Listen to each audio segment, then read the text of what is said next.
Yan, dyan mismo sa baba guys. Dyan. So yun, what's up mga kabsa, at for today's video guys ay papasok na tayo sa trabaho natin. At madadaanan pala natin yung nakadisgrasya nung kasamahan nating pumanaw. Bali titignan natin guys yung kung saan mismo siya nahulog. Bali nandito na tayo ngayon sa guys, sa Dumaligya. Bali susunod sa Marangad. Doon sa Marangad yata siya nahulog guys, parte ng Dipilipig pala guys, part pala ng Dipilipig yun. Bali galing tayo ng Dumaligya, madadaanan natin yung Marangad, tapos susunod Dipilipig. Pero malapit lang yun guys. Bali kasamaan din pala natin sa trabaho yun. Bali operator yata siya ng backhoe. All around kasi siya guys, ay marami siyang ino-operate na equipment sa pinagtatrabahoan natin yung kumpanya. So guys, dito nga ay malapit na pala tayo. Dito na tayo sa Marangad guys.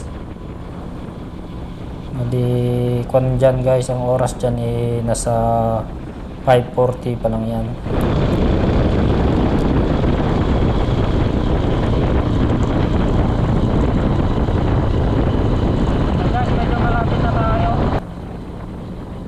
Part na tayo ng Marangad guys, malapit na. Dito na yung yung sa paakyat. Tapos pag-ahon natin dyan, malapit na tayo.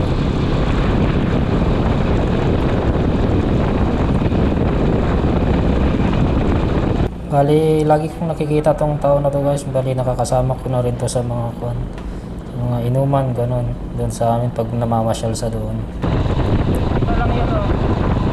Bali dito na guys, nandyan yung kiskisan, tapos waiting shed.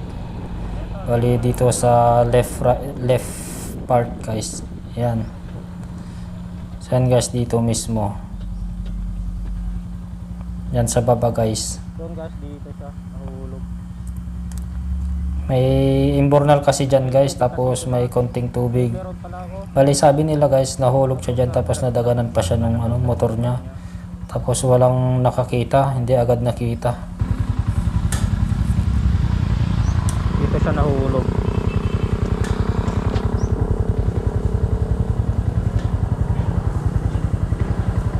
Yan, dyan. Kung titignan nyo guys, mababaw lang naman siya. Tapos madamo pa. Hindi natin alam guys kung ano yung mismong rason kung bakit siya nawala. Diyan guys, diretso na pala tayo. Diyan na pala yung bahay nila.